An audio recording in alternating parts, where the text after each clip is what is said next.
et le podcast Clash. Le Clash, c'est ça. Excuse-moi. Faut pas oublier le. Il est très important. Oui. Désolée. Donc, vous avez performé hier, ça a bien été? Oui, ben en fait, on a eu la chance d'avoir une grande scène pour notre lancement. C'est ce qui n'est pas le cas pour tout le monde. Fait que, on a pu lancer notre tout nouveau EP qui est sorti la journée qu'on jouait au Sing Music for Cancer. Fait que c'était scénario rêvé, littéralement. Ah, c'était pas hier, c'est avant hier. Oui, ben là, ça, au moment où on se parle, c'était jeudi. La journée gratuite. Ouais, c'est ça. Okay, fait que c'est ça, faire un lancement, puis en même temps, comme pseudo ouvrir pour Groovy Hardrock puis Rouge Pompier, c'est quand même très nice. C'est quand même très nice. Puis il était vraiment hot, votre show, là, c'était bon. Ok, merci. Hein? Pour vrai, j'étais là, moi. Puis. Ben, on était content de voir justement qu'il y avait du monde comme toi qui était là, parce que quand tu arrives sur le site à 6 heures, tu fais comme ah, c'est une expérience, pas grave. Mais là, à chaque 10 minutes, tu te retournais, puis il y avait de plus en plus de monde qui s'en allait. C'était très éparpillé comme une poule. Mais quand je regarde les photos du drum à qu'est-ce que je voyais dans la salle, il y a dû avoir au moins un bon 200 personnes, si c'est pas plus, qui étaient dans la périphérie pour voir le spectacle. Ben oui. Man, ça, on est super reconnaissants. Sans compter ceux qui étaient plus à l'ombre, au fond des tables à pique-nique. Fait que, je veux dire, on se disait même avant de faire ce show-là que c'est peut-être le plus gros show qu'on va avoir la chance de faire de notre vie, probablement. T'sais. On le sait pas, peut-être pas, mais en même temps, c'est clairement facilement le plus gros show qu'on a fait tous et chacun, le plus gros de notre vie. Okay. Fait que c'est super cool. Fait qu'on est super content que Music for Cancer invite des bands qui n'ont pas nécessairement le plus gros rayonnement ou qui n'ont pas nécessairement le son le plus facile à l'oreille. On n'est pas dans le pop-punk, on n'est pas dans le skate-punk full technique. Qu'au Québec, le monde aime beaucoup ça.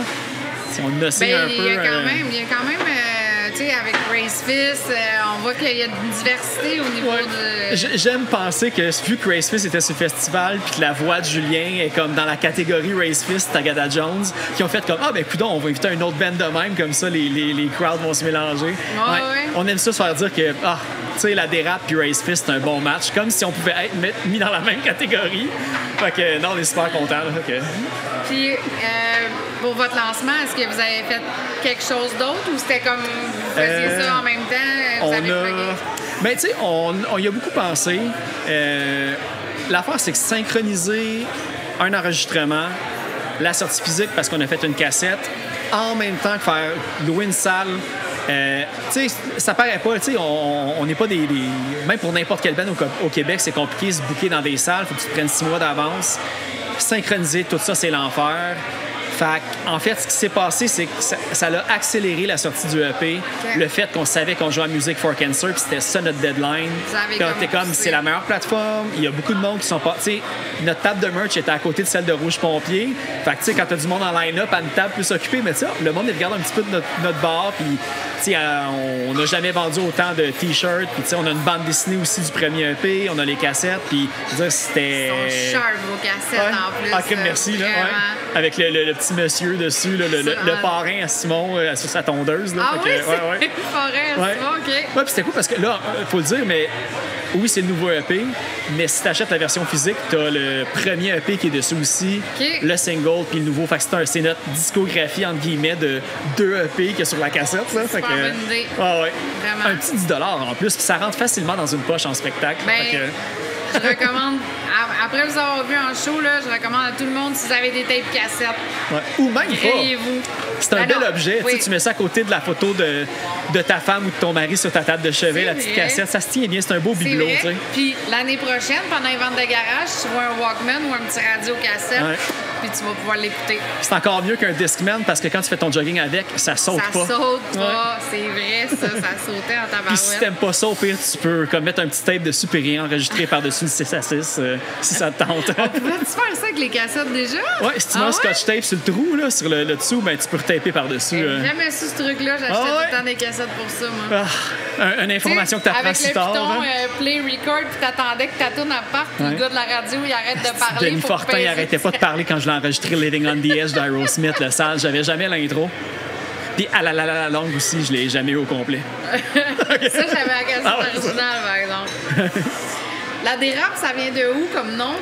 Qu'est-ce que vous êtes parti sur une dérape? Puis, Ben même pas, en fait, parce que, tu sais, on va dire, nos années de dérape sont loin derrière nous. On s'échappe des fois de temps en temps, là. Mais c'est que moi, j'ai eu beaucoup de bands avec Julien depuis genre 2004, je pense, 2005. On a eu plein de bands ensemble. Puis une des constantes, mais je pense que c'est le même pour toutes les bands, là, une des constantes, c'est que tout le monde dans un band soit d'accord sur le nom. C'est comme mission impossible. Là. Puis là, à un moment donné, on brainstormait, puis plus tu brainstormes, plus c'est des espèces de noms de plus en plus caves, épais, pipi, caca qui sort. Puis là, je me souviens plus qui a dit dans le band, hey, ça commence vraiment à déraper. Puis là, on dit, hey, la dérape, c'est comme. On est des génies, là, tu sais. Okay. Ça n'existe pas comme autre band non plus, pis tout. Tu sais, quand on fait celle-là, on le garde. Il n'y a pas 8 bands de même qui s'appellent de même sur Bandcamp, Spotify. Puis c'est francophone, ça sonne bien, le nom c'est accrocheur, ben c'est simple et efficace. Fait que c'était vraiment juste dans un brainstorm infini de noms poches qu'on a trouvé ce merveilleux nom. Okay. C'est même pas parce qu'on est alcoolique et qu'on boit tous les soirs. Non, vraiment pas. Ben, vous dérapez, mais pas dans ce sens-là. Non, c'est ça. On est des sages papas de la banlieue. En termes de composition, qui fait quoi? La musique, les paroles? Les paroles, c'est beaucoup Julien, le bassiste-chanteur. Il y en a aussi beaucoup qui sont faites par Sven, celui qui fait le lead guitar. Beaucoup de riffs qui sont amenés par Simon aussi. Fait que moi, en fait, je fais juste comme jouer de la batterie par-dessus leur création parce que j'ai aucun talent créatif avec les instruments. Okay. Mais en gros, ça se fait dans les jams. Simon, il arrive avec un riff. Peu importe, quelqu'un d'autre arrive avec un riff. Puis on se joue en boucle, puis on construit, on fait des jams, on enregistre des segments. Puis après ça, quand on a une structure plus ou moins bien créée, Julien et Sven surtout vont comme écrire des paroles. Puis c'est pas mal ça, en fait. C'est beaucoup en création en jam puis des idées. Mais c'est vrai que récemment, on commence à s'envoyer des messages audio dans Messenger. Disons, Julien, il trouve un riff à la bass, il nous l'envoie. Puis on commence à penser à des idées parce qu'on jamme juste tout le band ensemble une fois ou 2 semaines. Fait que ça progresse pas vite, nos affaires, vu que la vie, justement, le travail, parents, dodo, tout ça, c'est difficile. Fait qu'on peut au moins se préparer avant les jams. Fait que ça, c'est comme une nouvelle façon de faire, puis ça a l'air à bien fonctionner, là. Mais en gros, les paroles, Julien, les riffs, les guitaristes, puis moi, je profite de leur talent pour arriver et dire je suis dans un band que j'aime beaucoup. Avec mes tam-tams. Ça en prend du monde de même, Colin. Toi, t'es bien placé pour me parler de ça. Comment tu trouves l'ascension des femmes dans la scène underground depuis quelques années? Ça a comme... Oui, bien, tu sais, je vais le dire de mon point de vue, évidemment, là, qu'ils ne pouvaient pas constater ça avant non plus, tu sais, je veux dire, mais là, moi, ça fait 4 ans que je suis en association avec les Insoumises, que quand, disons, au podcast, je reçois juste genre des gars blancs, cis, hétéros, tout ça, ben je plug quelqu'un de la diversité. Fait que ça m'a poussé à plus chercher des bands. Puis moi, t'avouer, il y a 4-5 ans, ma liste était courte, là. Tu sais, des fois, j'étais comme... Il n'y a pas beaucoup de bands, mais tu sais, tu peux pas tout aimer les bands non plus. Fait que tu sais, des fois, j'étais comme, hey, je peux pas passer un band comme un hypocrite que leur musique, je trippe pas tant juste parce qu'il y a une fille dedans. Tu sais, c'est comme c'est difficile à jongler. Mais maintenant, là, c'est exponentiel, là. Je veux dire, mais il n'y a jamais eu un moment que j'ai pas eu d'idée qui pluguait au podcast, là. Tu sais, pour revenir sur cet élément-là, là, il y a toujours eu des bands qui sont là, mais là, il y a encore plus en plus de diversité, encore plus de femmes et encore plus, on va dire, dans la génération plus jeune que moi.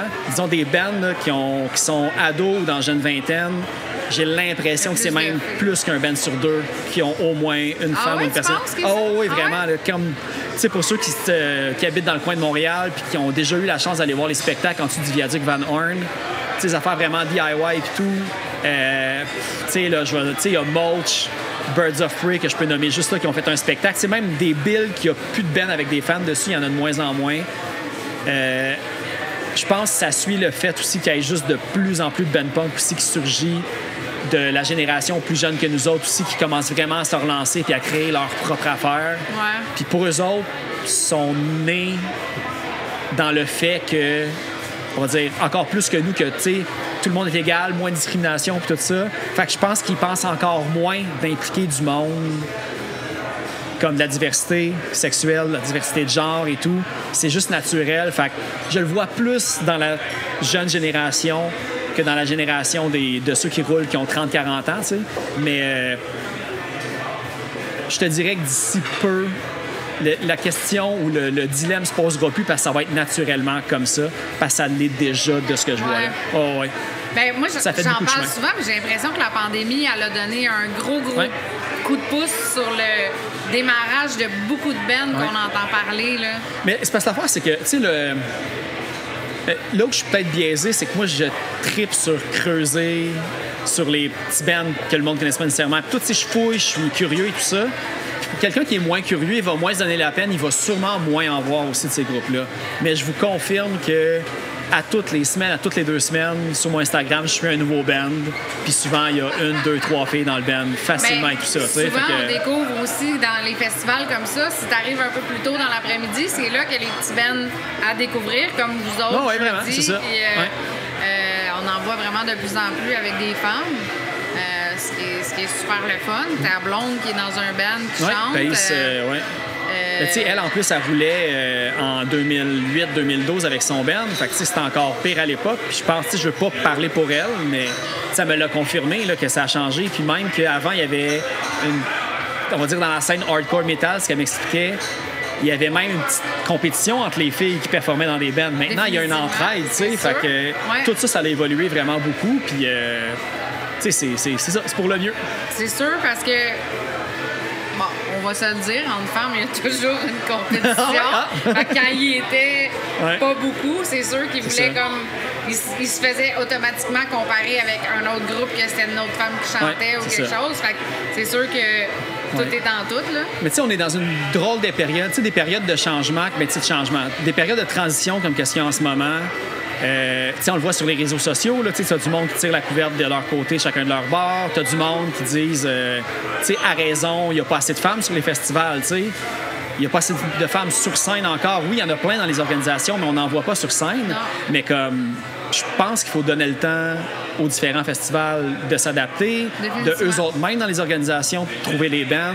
Parce que si on commence juste à pointer du doigt les festivals qui n'ont pas assez de femmes, t'as une espèce de... Tu sais, ça crée un sentiment rancunier un peu, ou frustré un peu. Je pense que c'est négatif. Je pense qu'il y a moyen de vraiment bien promouvoir les affaires, comme vous autres qui faites des entrevues avec le Bad Crew, disons, mon podcast, du bout à mes oreilles, tout ça, qu'on essaie le plus possible de diversifier nos invités. Ben ça va venir aux oreilles à un moment donné des autres bands qui vont vouloir booker ces bands-là au festival et tout. Fait que c'est sûr que je pense que j'ai jamais organisé de festival. Il y a peut-être plus d'efforts qui pourraient être faits, mais en même temps, comment ça va être compliqué d'organiser des gros événements de même aussi. Il faut quand même être tempéré dans nos arguments, mais je suis pas mal sûr qu'à chaque année, on va voir que de l'amélioration. Tu sais, je vois pas pourquoi ça s'en irait de l'arrière. Que de l'espoir. Oui, moi aussi, je suis d'accord. Terme influence, c'est quoi vos principales influences musicales, mettons, là, vos idoles que vous dites, hey, moi, j'aimerais ça que ça ressemble un peu à ça? Moi, dans le punk rock, qu'est-ce qui me fait vraiment triper, j'aime beaucoup un de mes bands préférés, c'est les Ramones.